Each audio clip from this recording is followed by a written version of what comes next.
नमस्कार बच्चों, हिंदी ज्ञान विद ममता यूट्यूब चैनल में मैं आप सभी का स्वागत करती हूँ। आज जो मैं आपके लिए लेकर आई हूँ वो सूरदास के पद के कुछ हिस्से हैं जिसे आज मैं आप सभी के सामने स्पष्ट करूँगी। और ये जो हिस्सा है एनसीईआरटी की आपकी जो किताब क्षितिज है कक्षा 10वीं के लिए, उसका काव्य खंड का प्रथम अध्याय है। उम्मीद करती हूँ कि इसकी जो व्याख्या है आपको समझ में आएगी और परीक्षा की दृष्टि से आप इस व्याख्या को भली भांति समझ के इसका अर्थ ग्रहण कर पाएंगे। अध्याय को शुरू करने से पहले काव्य खंड के इस पहले काव्य रूप को पढ़ने से पहले मैं आपको इसके रचयिता जो कविता हम पढ़ेंगे, कविता का भाग जो हम पढ़ेंगे या काव्य खंड का जो हिस्सा हम पढ़ेंगे, उसके जो रचयिता है, जो रचनाकार है, सूरदास जी के बारे में हम थोड़ा सा पढ़ते हैं। पहले मैं उनके बारे में आपको बता देती हूँ। आप जब अपने इस किताब का पेज खोलेंगे, पृष्ठ निकालेंगे तो आपको वहाँ पर सूरदास के बारे में पता चल जाएगा। जैसा कि मैंने आपको बताया भी था अपनी पिछली वीडियो में कि जब भी हम जो भी अध्याय पढ़ेंगे उसके शुरुआत में उस अध्याय के जो रचनाकार है उनके बारे में थोड़ा सा हमें पढ़ने को अवश्य मिल जाता है। तो चलिए मैं एक बार ये पेज देखिए, मैंने आप लोगों के सामने निकाल के रखा हुआ है।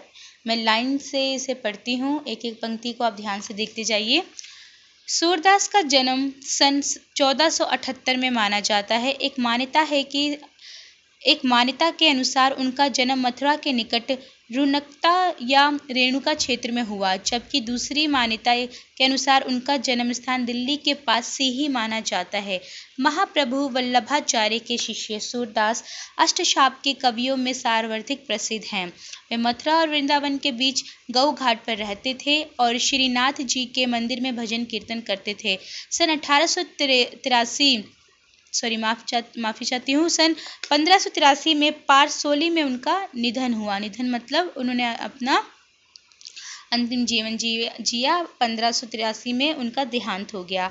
उनके 3 ग्रंथों सूरसागर, साहित्य लहरी और सारावली में सूरसागर ही सर्वाधिक लोकप्रिय है। मतलब उन्होंने अपने जीवन में 3 ग्रंथों की रचना की, सूरसागर, साहित्य लहरी और सारावली, जिसमें सूरसागर सबसे महत्वपूर्ण या सबसे ज़्यादा लोकप्रिय हुआ है।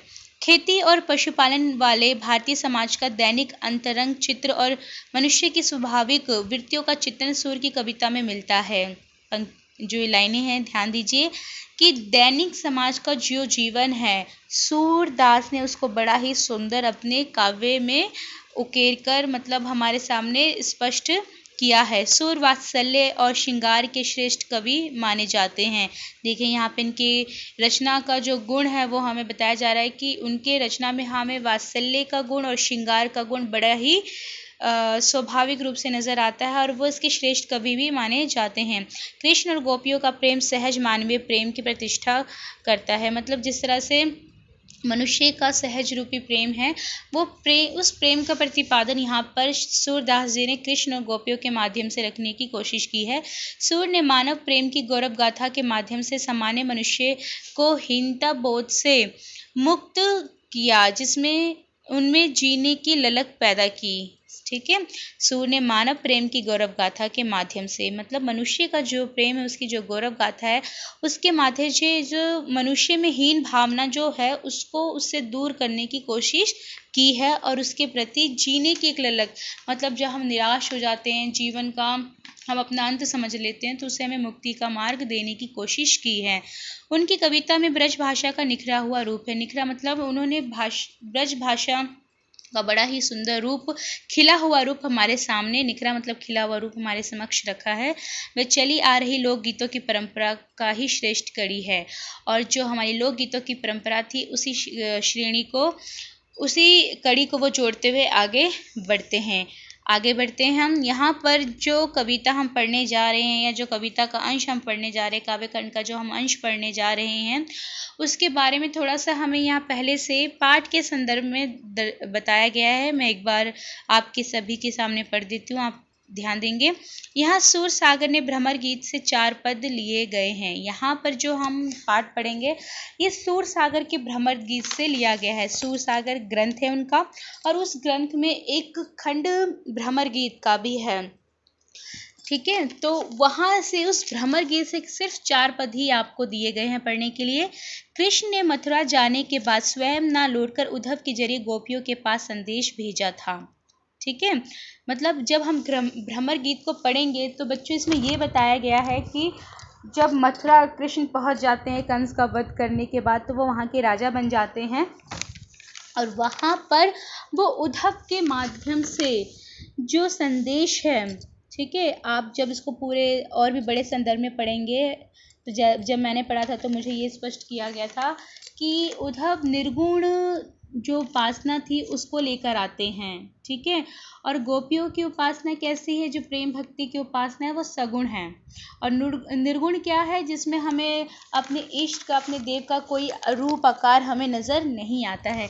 तो वही ज्ञान की गठरी लेकर वो आते हैं, कृष्ण के द्वारा जो ज्ञान संदेश दिया गया उसे लेकर वो आ रहे हैं किनके पास, गोपियों के पास। उसी के बारे में इस पूरे काव्य खंड में हम चर्चा करेंगे। 4 पद में भी बहुत कुछ आपको मिल जाएगा देखने के लिए, और बड़ा ही अच्छा है किस तरह से गोपियाँ उद्धव पर व्यंग्य करती है। भ्रमर यहाँ पे भंवरे को मान सकते हैं, भंवरा जैसे संदेश लेकर आता है उसी तरह उद्धव को भी यहाँ पे भंवरा कहा गया और संदेश रूप लेकर आया है, कृष्ण का संदेश लेकर आया है गोपियों के लिए कि वो कृष्ण को भूल जाए और ज्ञान के मार्ग को अपना लें।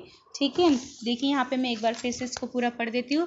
कृष्ण ने मथुरा जाने के बाद स्वयं न लौट कर उद्धव के जरिए गोपियों के पास संदेश भेजा था। उद्धव ने निर्गुण ब्रह्म एवं योग का उपदेश देकर गोपियों की विरह वेदना को शांत करने का प्रयास किया कि वो गोपियाँ जो कृष्ण के प्रेम में पूरी तरह से विरह में दहक रही हैं, अगर वो ज्ञान मार्ग को अपना लेंगी तो उनके ये विरह वेदना बिल्कुल शांत हो जाएगी। गोपियाँ ज्ञान मार्ग की बजाय प्रेम मार्ग को पसंद करती है और यहाँ पर वो कृष्ण प्रेम को, कृष्ण भक्ति को ज़्यादा महत्व देती हैं और उद्धव द्वारा लाए गए ज्ञान के मार्ग को वो ठुकरा देती हैं। इस कारण उन्हें उद्धव का शुष्क संदेश पसंद नहीं, शुष्क मतलब जिसमें कोई रस ना हो, वो उसके संदेश को बिल्कुल पसंद नहीं करती। तभी वहाँ पर एक भौरा आ पहुँचा। यहीं से भ्रमर गीत का प्रारंभ होता है। गोपियों ने भ्रमर के बहाने यानी भंवरे के बहाने उद्धव पर व्यंग्य बार छोड़े और उन्होंने व्यंग शब्द, मैंने आपके कक्षा के टीचर्स ने भी, अध्यापक ने भी या अध्यापिका ने आपको स्पष्ट किया होगा, व्यंग रूप क्या होता है कि जब हम किसी पर व्यंग्य बार छोड़ते, कटाक्ष करते हैं, जो बात हमें पसंद नहीं आती उसे अप्रत्यक्ष रूप से कहने की भी बात करते तो वहाँ पे व्यंग्य रूप आ जाता है। पहले पद में गोपियों की ये शिकायत वाजिब लगती है कि यदि उद्धव कभी स्नेह के धागे से बंधे होते तो वे विरह की वेदना को अनुभव अवश्य कर पाते। वो पहले में तो ये बड़े सरल रूप से कहते कि अगर उन्हें प्रेम हुआ होता तो वो हमारी विरह वेदना को समझ जाते। दूसरे पद में गोपियों की ये स्वीकारोक्ति कि उनके मन की अभिलाषा मन में ही रह गई और उन्होंने दूसरे पद में स्वीकार किया कि उनके मन की जो बात थी उनके मन में ही रह जाती है, कृष्ण के प्रति उनके प्रेम की गहराई को भी व्यक्त करती हैं। और वो यहाँ पे दूसरे पद में दर्शाती हुई किस तरह से वो कृष्ण प्रेम में बिल्कुल आसक्त हो चुकी हैं, वो कितना कृष्ण से प्रेम करती है। तीसरे पद में जब हम बढ़ेंगे तो ये देखेंगे कि उद्धव की योग साधना को कड़वी ककड़ी जैसा बताया है कि योग साधना की जो बात उद्धव जी लेकर आए हैं वो उनके सामने केवल कड़वी ककड़ी ही है। अपने एक निष्प्रेम से दृढ़ विश्वास प्रकट करती हैं। चौथे पद में उद्धव को ताना भी मारती हैं कि कृष्ण ने अब राजनीति पढ़ ली है और अंत में गोपियों द्वारा उद्धव को राजधर्म यानी प्रजा का हित याद दिलाया जाना सूरदास की लोक धर्मिता को दर्शाता है। ठीक है, यानी राजा को अपनी प्रजा का अगर प्रजा के को लेकर इतना ही चिंता है तो कम से कम राजा को एक बार अपनी प्रजा के भी दर्शन करने चाहिए। तो चलिए आगे बढ़ते हैं, एक एक पद में पढ़ती जाती हूँ। ठीक है, देखिए बड़ा ही सुंदर चित्र आपके सामने है। यहाँ पर उद्धव जी खड़े हैं और कुछ गोपियाँ हैं और शायद उद्धव जी गोपियों से वार्तालाप कर रहे हैं, वही प्रसंग जो ऊपर हमने देखे हैं, थोड़ी सी बातों में हमें बताया गया, चर्चा हुई है। तो पहला पद मैं पढ़ती हूँ आप सभी के सामने और एक एक पद करके इन सबकी व्याख्या आपको मैं स्पष्ट करते हुए बताऊँगी। चलिए आ जाइए। उद्धव तुम हो अति बड़भागी, अपरस रहत स्नेह तगाते, नाहिन मन अनुरागी, पुरईन पाते रहत जल भीतर तारस देह न दागी, ज्यो जल महाते की गागरी बूंद न ताको लागी, प्रीति नदी में पाँव न बोरियो, दृष्टि न रूप परागी, सूरदास अबला हम बोरी, गुर चाटी ज्यो पागी। बड़ी सुंदर पंक्तियां हैं। यहाँ पे गोपियां उद्धव जी को कहते हैं कि उद्धव तुम बड़े भाग्यवान हो, अति बड़भागी मतलब तुम बड़े भाग्यवान हो, कि अपरस रहत स्नेह तगाते नाहिन मन अनुरागी, कि तुम जिसके पास इतना अपार प्रेम बंधा हुआ है, अपार प्रेम भरा हुआ है, उस प्रेम के पास रहते हुए भी तुम्हें वो प्रेम छू नहीं पाया है। यानी यहाँ पे गोपियाँ बताती कि कृष्ण जो है प्रेम से भरे हुए हैं, और क्या तुम उस प्रेम के पास रह के तुम्हें कृष्ण का प्रेम बिल्कुल छू भी नहीं पाया। ठीक है, आगे देखिए, वो अपनी इस बात को पुष्टि करने के लिए यहाँ पर कुछ उदाहरण भी देती हैं कि पुरैन पात रहत जल भीतर। पुरैन मतलब जिस तरह कमल का पत्ता जल के भीतर रहता है, फिर भी जल की कुछ बूंदें तारस देहि न दागी, लेकिन फिर भी उस पत्ते पर, देह मतलब वो कमल के उस पत्ते पर, देह यहाँ पर कमल के पत्ते को लिया गया है, पर एक भी दाग नहीं पड़ता, यानी पानी की एक दाग भी उसे छू नहीं पाती है। यानी उद्धव तुम उसी प्रकार हो जिस तरह से कमल का पत्ता जल के भीतर रहते हुए भी उसको जल छू नहीं पाता, उसी तरह तुम कृष्ण के पास रहते हुए भी कृष्ण के प्रेम को छू नहीं पाए। देखिए यहाँ पे अप्रत्यक्ष रूप से जो गोपियाँ हैं वो उद्धव के ऊपर व्यंग्यवार छोड़ रही है। जो जल महा तेल की गागरी बूंद न ताको लागी। आप उसी प्रकार है जिस प्रकार से जो जिस गागर पे तेल लगा होता है, यानी तेल से डूबी हुई जो गागर होती है, यदि आप उसको जल में डुबाओगे तो जो जल होता है उस गागर पर एक बूंद भी नहीं आता है। समझ रहे हैं आप? जिस पे कोई भी मिट्टी का पात्र है, अगर वो उस पर तेल लगा हुआ है तो जब आप उस पर पानी की बूंद एक बार छिड़का के देखिए, पानी उस पर टिकता नहीं है, वो बह जाता है, वो मिट्टी का बर्तन उसको सोखता नहीं। तो जो जल की गागर होती है, वो अगर उस पर तेल लगा है तो उस पर एक भी बूंद उसके ऊपर आके टिक नहीं सकती। तो पानी की बूंद का मतलब है जो कृष्ण का प्रेम है, पानी रूपी बूंद रूपी जो प्रेम है वो तुम्हें छू भी नहीं पाया, उस गागर पे टिक भी ना पाए। प्रीति नदी में पाऊ न बोरियो, बोरियो मतलब डुबाना। तुमने जो प्रीति मतलब प्रेम की जो नदी थी तुम्हारे पास ही बह रही थी और तुमने अपने पांव तक भी उसमें डुबा नहीं पाए हो। दृष्टि रूप न परागी। परागी का मतलब क्या है कि आप ले सकते हैं कि आप उसके रस को बिल्कुल महसूस नहीं कर पाए, उस प्रेम को अपने पास लेके नहीं आ पाए। दृष्टि न रूप परागी मतलब आप कृष्ण के रूप प्रेम को देख ही नहीं पाए, उस पर मुग्ध भी नहीं हो पाए। यानी कृष्ण का जो रूप है वो सबको अपनी ओर आकर्षित कर लेता है, सबको अपने प्रेम जाल में फंसा लेता है, परंतु तुम तो उनके पास रह के भी उस प्रेम को प्राप्त नहीं कर पाए। सूरदास सबला हम बोरी गुर चाटी जो पागी।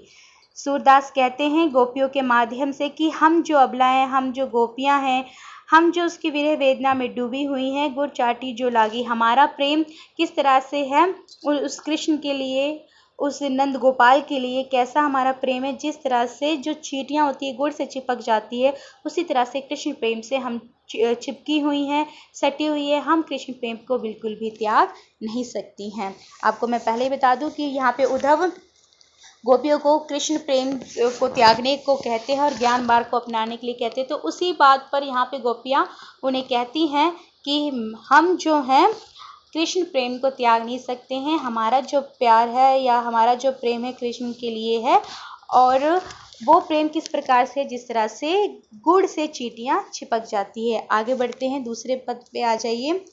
मन की मन ही माझ रही, कहिए जाई कौन पे उधो, नाही परत कही अवधि आधार आस आवन की तन मन बिथा सही। अब इन जोग संदेशनी सुनी सुनी बिरहिन बिरह दही, चाहती होती गुहारी जितही ते उत्ते धार बही, सूरदास अब धीर धरियो की उम्र ज्यादा ना लही। दूसरे पद में गोपियां अपने विरह की वेदना बता रही हैं कि मन की मन में ही मांझ रही कि उद्धव जब से तुम आए हो हमें लगा कि श्री कृष्ण भगवान जी आएंगे, कृष्ण आएंगे, हमारी सूद लेने के लिए आएंगे, लेकिन जब तुम आ गए तो हमारे जो मन की बात थी मन में ही रह गई। कही चाहे कौन पे उधो नाही परत कही। हम किस तरह तुम्हें अपनी बात समझाएं, हम कह भी नहीं पा रहे हैं। अवधि आधार आ सावन की, अब तक हमने इतना जो समय बिताया है एक आधार मान लिया था कि एक ना एक दिन हमारे कृष्ण आएंगे और उनसे हम अपने तन के, अपने मन की पूरी बिथा, जो हमारा दर्द है उसको हम कहेंगे, और तन मन बिथा सही, और अपने मन और तन के दर्द को हम सहकर चुपचाप इतने दिन गुजार रहे थे। अब इन जोग संदेशनी सुनी सुनी बिरहिन बिरह दही, परंतु जो आप ये ज्ञान का संदेश हमारे सामने लेकर आए हो, इसे सुन सुनकर ये ज्ञान रूपी जो संदेश है हमारे लिए, ये हम बिरहनियों को और भी हमारी जो विरह की आग है उसको और बढ़ा रहा है। समझ रहे हैं? बिरहीन बिरह दही, यानी हम बिरहनियाँ हैं, हम कृष्ण प्रेम में विरह, उसके विरह में हम डूबी हुई हैं, और हमारे विरह में जो आग लगा रही है ये संदेश जो आप ज्ञान का जो योग का जो संदेश लेकर आए हो, वो उस अग्नि को और भड़का रही है। चाहती हुती गुहारी जितही ते उत्ते धार बही। हम अपने हृदय के गुहार को, अपने दर्द को बताना चाहते थे, पर वो भी हम नहीं बता पाए हैं। एक धारा जो बही थी हृदय में, उसमें वो हम उसको ठीक प्रकार से अब किससे हम अपने हृदय की बात व्यथा कहेंगे। सूरदास अब धीर दही क्यों मर ज्यादा नहीं ना लही। सूरदास कहते हैं कि गोपियों के रूप में सूरदास ये बात रख रहे हैं कि अब धीर धरही क्यों मर्यादा न लही, कि हम गोपियों की, अब हम गोपियाँ कोई भी मर्यादा को नहीं अपनाएंगी, क्योंकि यहाँ पे कृष्ण की ये मर्यादा थी कि वो हम उनसे प्रेम करते थे, वो हमारी खबर लेने आए, परंतु उन्होंने एक बार भी अपनी कृपा दृष्टि हम पे नहीं रखी और ऊपर से उद्धव को भेजा। उद्धव के साथ ज्ञान के गठरी को हमारे पास लाकर भेज दिया है और हमारे विरह में और आग भड़काई है, और उन्होंने ये मर्यादा तोड़ी है, क्योंकि जो प्रभु होता है, जो राजा होता है, वो अपनी प्रजा की सुध लेने के लिए आता है, और उसने अपनी मर्यादा को लांघा है और उसने अपनी जो मर्यादा है उसे नहीं निभाया है। तो हम भी अपनी मर्यादा को अब तोड़ देंगे। तीसरे पद पे आ जाइए। हमारे हरि हारिल की लकड़ी, मन क्रम वचन नंदन नंदन उर यह दृढ़ करी पकड़ी। जागत सोवत स्वप्न दिवस निसी काना कहना चक्री। सुनत जोग लागत है ऐसे ज्यों करो ककरी। सुरते व्याधि हमको ले आए देखी सुनी ना ककरी। यो तो सूरत नहीं ले सौंपे जिनके मन चक्री। यहाँ पर गोपियाँ बहुत ही व्याकुल हो चुकी हैं और उन्हें बहुत ही क्रोध आ रहा है, और वो अपने प्रेम को उद्धव के सामने एकदम दृढ़ निश्चय करके ये प्रूव करती है कि तुम जो ज्ञान की बातें लेकर आए हो वो हमारे लिए व्यर्थ है, क्योंकि हमारा प्रेम तुम्हारे इस ज्ञान की बातों से बहुत ही ऊपर है। देखिए, कह रहे हमारे हरि हारिल की लकड़ी, यानी हरि एक हारिल एक पक्षी है, और हरि यानी कृष्ण को कहा जा रहा है कि जिस तरह हारिल पक्षी अपने पंजों में लकड़ी को जकड़ के रखा रहता है दृढ़ निश्चय से और उसे गिरने नहीं देता, उसी प्रकार से उसी हारिल पक्षी की तरह हमारा कृष्ण का भी प्रेम है, और हम उस प्रेम को अपने हृदय में, मन में, वचनों में बिल्कुल दृढ़ निश्चय के साथ पकड़कर अब तक जीवन अपना जी रहे हैं। जागत सोवत स्वप्न दिवस निसी, चाहे दिन हो, चाहे रात हो, चाहे जाग रहे हो, चाहे सो रहे हो, हर तरह की, हर कंडीशन में, हर समय हम क्या करते हैं, काना काना नाम जकरी। जकरी मतलब जपते हैं, ईश्वर का नाम लेते हैं, कृष्ण का नाम लेते हैं, अपने प्रभु का नाम लेते हैं। सुनत जोग लागत है ऐसे हे उद्धव, जैसे ही हम तुम्हारे जोग की बातें, तुम्हारे योग की बातें सुनते हैं तो हमें लगता है कि जैसे ये कोई कड़वी ककड़ी है। सो तो व्याधि हमको ले आए, एक तो तुम हमारे सामने ये देखी सुनी ना करी, एक तो तुम कृष्ण को आने नहीं दियो, खुद आए हो, और ऊपर से हमारे लिए एक प्रकार की जोग रूपी बीमारी लेकर आए हो जिसको हमने आज तक कभी देखा या सुना नहीं है। ये तो सूरत नहीं ते सोपे जिनके मन चक्री। ये जो ज्ञान की तुम बातें लेकर आए हो, सूरदास कहते हैं कि गोपियाँ कह रही है जो तुम ज्ञान की बातें लेकर आए हो ना, जिसकी ये ज्ञान की बातें हैं, जाइए आप उन्हीं को सौंपिए, हमें देने की ये ज़रूरत नहीं है। जिसके मन की उपज है जाकर उन्हीं को सौंपिए। हम तो कृष्ण प्रेम में डूबी हुई हैं, हमें ये जोग और योग की बातें समझ में नहीं आती है। ये जिसका किया कराया है उसी को देकर आइए। हमें कृष्ण से प्रेम है, हम कृष्ण के प्रेम को ही लेकर अपना जीवन जिएंगे, इसी आस में अपने कृष्ण प्रेम के विरह में अपने आप को ख़त्म करेंगे। आगे देखिए, आखिरी पद है। हरि है राजनीति पड़ी आए, समुझी बात कहत मधुकर के, समाचार सब पाए। एक अति चतुर हुते पहले ही अब गुरु ग्रंथ पढ़ाए, बड़ी बुद्धि जानी जो उनकी जोग संदेश पठाए। उधो भले लोग आगे के पर हित डोलत ढाए, अब अपने मन फेर पाहिए चलत जो हुते चुराए, ते क्यों अनीति करे आपुन, जे और अनीति छुड़ाए। राज धर्म तो ये सूर, जो प्रजा ना जाहि सताए। यहाँ पर जो अपनी बात की पुष्टि के लिए वो और तर्क देती हैं। कौन? गोपियाँ। क्या कहते हैं? हरी है राजनीति पढ़ी आए। वो कहती हैं व्यंग्य बात छोड़ते हुए उद्धव के सामने ये अपनी बात रखती है कि लगता है हमारे हरि, हमारे कृष्ण राजनीति पढ़े आए हैं। समझी बात कहत मधुकर से, और अपनी बात को बड़ी भाली भांति समझा कर किस जो मधुकर कौन? उद्धव, भंवरा उद्धव जो है वो मेरी बात को भली भांति, यानी कृष्ण जो बात समझाना चाहते थे कि गोपियाँ मुझे भूल जाएं, वो प्रेम के मार्ग को छोड़ दे, जोग के मार्ग को अपना ले, तो ये बात को भली भांति समझा कर सारा समाचार उनको समझा दिया है, पढ़ा दिया है। और ये बात उन्हें क्यों पढ़ाई गई? क्योंकि पहले तो वो जानते थे कि जो उद्धव है बड़े ही चतुर है, तो उनको जब हम ये बात समझा देंगे तो वो हमारी इस मैसेज को, इस समाचार को बड़ी ही अच्छी प्रकार से गोपियों को समझाएंगे और गोपियाँ मेरी बात को समझ जाएंगी। परंतु गोपियाँ यहाँ पे व्यंग्य बाण करती, कहती है कि उद्धव आपके जो राजा हैं, जो कृष्ण हैं, जो आपके मित्र हैं, बड़े ही क्या हैं, राजनीति लगता है पढ़कर आ गए हैं और अपनी राजनीति की जाल में हमें फंसाना चाहते हैं।